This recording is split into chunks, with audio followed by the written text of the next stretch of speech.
Hello, everyone. This is Tammy Morrison of Unleashing Your True Self. I don't know where my voice went, but I'm going to try to find it. Let me share this out to my communities.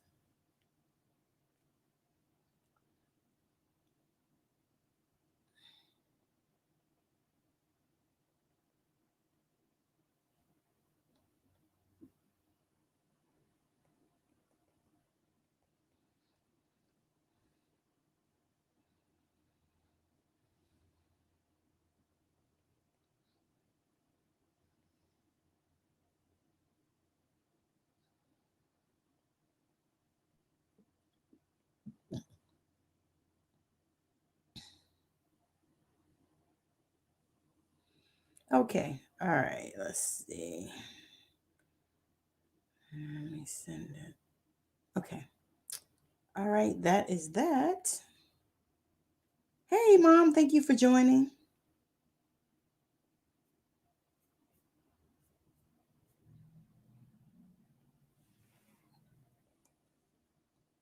All right, so thank you for joining everyone, Facebook, YouTube, and Twitter.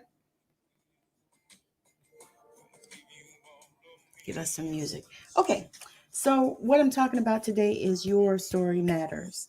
So this year has been a crazy year. Um, we've had all kinds of revolution happening. Black Lives Matter. We had the terrorists that went in the in the Congress. All of that stuff going on, along with this pandemonium. So a lot of people are having false notions that their story does not matter. You know, they don't care about it. They don't know what they can do. They don't know how they will get it out, all this kind of stuff. Or, they don't even have a story. And what I'm here to share with you today is that everybody has a story, and all of our stories are important. Some people have stories that are telling them that they're not good writers, all that kind of stuff. There's so many stories going around in our head, but what I'm here to tell you today is that your story matters. Your story matters. So if you have been thinking and pondering and wondering whether you should share your story, or if you can share your story, you can share your story. Your story does matter. So why am I talking about this? Because I have spoken to so many people that are telling me that they don't think that anybody would read their story. So I beg to differ with you. And when you join this multi-author book collaboration that I have, or that other people have, many people are doing those right now because they're a good thing to do. If you want to share a story, then you just share your story, and you have other people to help you that will share their story as well, and we can make this book a success, a best-selling book. So that is what I'm looking at right now. So I'm here to share with you that your story matters. Regardless of what you think, what you feel, what you see, your story matters. So I'm going to read a little bit of my story, Walking Away. This is one of mine.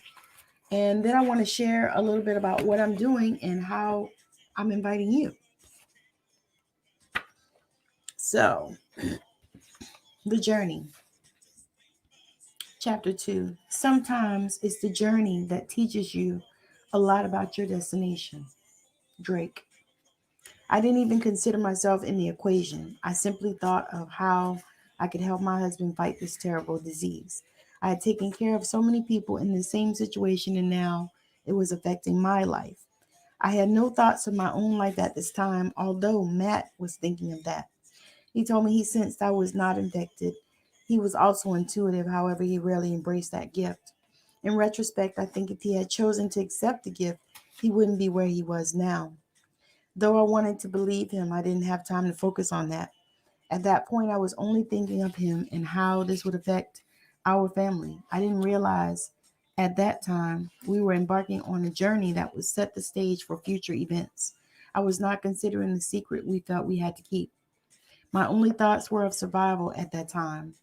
My head was spinning with all types of scenarios. I was not only considering what was happening with Matt, but also how to deal with telling our children. I had no reference for that situation. I didn't know anyone I could talk to about this. I thought of talking to my grandmother, however, at this time, she had all but left us for a different world. I didn't have many close friends I could share this secret with. One thing we established was we would not tell our children until there was no other choice. The first thing we had to do was see a specialist and get Matt on some kind of medication regimen. We chose Dr. Barnes to help us. He was good, kind, compassionate man, and I had seen him in action. Because I had seen so many of his patients recover when no one else held out any hope, I knew he was the doctor we needed. His office scheduled us at the beginning of the week on a Monday, and we were there on time. He asked us to bring a list of Matt's medications. That was actually the easy part because apart from this dreaded diagnosis, Matt was healthy in that he took no other medications besides the Voltaren that Dr. Johnson prescribed for his joint pain the year before. Matt and I had not had a discussion about the ramifications of this segment of our life. As we had done in so much of our life, we preferred to skirt issues, only deal with the things we absolutely couldn't avoid talking about. I took up the cause for asking the question I longed to ask since we began this journey. It probably wasn't a great time to ask the question. I asked Matt if he was sorry for being such a cheating and unfaithful husband. He did what he was so good at, tried to avoid answering the question. I knew he was out of his mind because of the immunity crisis. However, I also knew he liked to play the avoidance game as long as he could. He didn't like to confront his own mortality. It seemed to me he played Russian roulette with his life, really with all our lives. In retrospect, I can't be sure he even considered what those reckless actions would amount to. On the way to visit Dr. Barnes for his first HIV appointment, we had no words. I was quiet in my own world. I think he just had no idea what to expect. The most important thing for him was always how he looked in others' eyes. He had to keep up appearances and he lived a secret life so he wouldn't embarrass himself or his family. When we got to see the specialist, he tried to downplay everything so he could seem regular in their eyes. I had to explain to him that they knew why we were there. There was no need to try to cover up the obvious. Being the compassionate professionals the doctor and his office were, the first thing they told us was we had come to the right place and Matt was not going to die anytime soon if they had their way. They also suggested that I have my blood drawn so they could see what they were working with. No one in that office thought I could have escaped the dreaded disease since we had been married for 12 years. They never asked me questions that could have considered invasive, such as how often we actually had sex. I was fully prepared to answer those questions. I had perfected hiding certain aspects of my relationship to save face.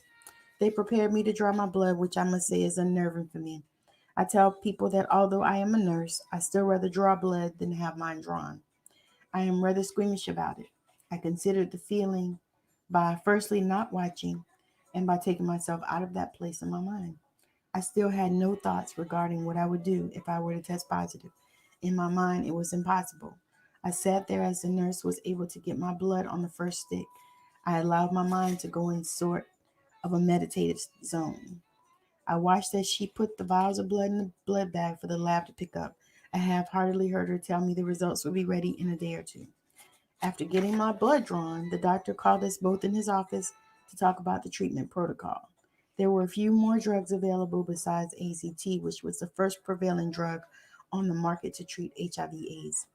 I think the thing I liked about this doctor is he made sure his office provided education on what we were dealing with. They didn't just assume I knew everything we needed to know as a nurse. As we sat down with an educator, we were able to ask questions about treatment. There were so many variables and so many unknowns. Though they really couldn't give us any long term assurances, they were pretty promising Matt wasn't going to die. They were so compassionate and understanding. They made us believe everything was indeed going to be all right. For the first time in the journey, I believed my husband was going to be healed. For me, it was important to believe the best.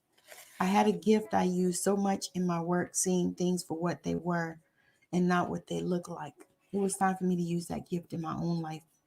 We got ready to leave the office after being there for a few hours. The nurse gave us a bag full of meds that they had gotten from drug rep and expired patients. We only had to stop at the pharmacy and get antibiotics for the pneumonia. I had a feeling people knew just by looking at us. I thought about what our new normal was and I had no idea what that could be. I didn't ask for this, and I had pleaded with him to stop sleeping around. I had another gift I didn't always share. I used to have dreams of my husband and the women he was with. I never saw their faces in the dream, just they were women. I would tell him where he was and what he had on. It was like it would come to me. In retrospect, I realized I was trying to warn him of impending danger, however, he thought I was using witchcraft on him. That would send me into full blown laughter and he would get angrier. All right, so that is just a sneak peek of my book, Walking Away, Winning the War Against Shame, Abuse, AIDS, and Abandonment. Um, it's just a sneak peek of my sharing. So your story matters. Your story matters. If you have a story, you are ready to share, reach out to me. I can help you. We can do whatever it is that you need. Also, I have multi-book collaborations forming. One is Vilified. It is about being vilified on your job. If that is a situation that you have dealt with, if you've been the one that was doing the vilifying or the one that was vilified, I would love it if you would come and join me on this multi-author book collaboration. And then I want to invite you also, if you had an amazing relationship with your grandmother or your grandfather. No, going to do grandmothers.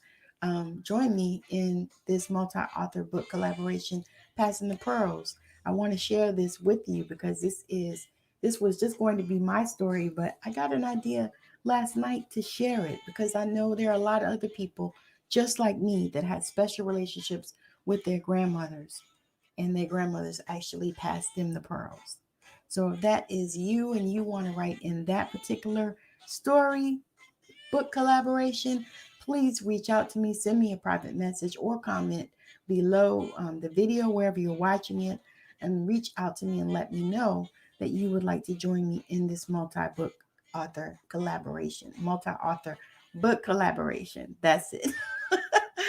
And yeah, so the investment is $1,000, just so you know right out the gate that that's what the investment is. It's $1,000 to participate in a multi-author book collaboration that's going to be a bestseller. And I'm super excited to publish these things. I want to get them out here right at the first of the year so we can start the year fresh and new and being best-selling authors. Think about how much that will help your business to say, I'm an international best-selling author. I think that's so amazing. Consider that, and then join me.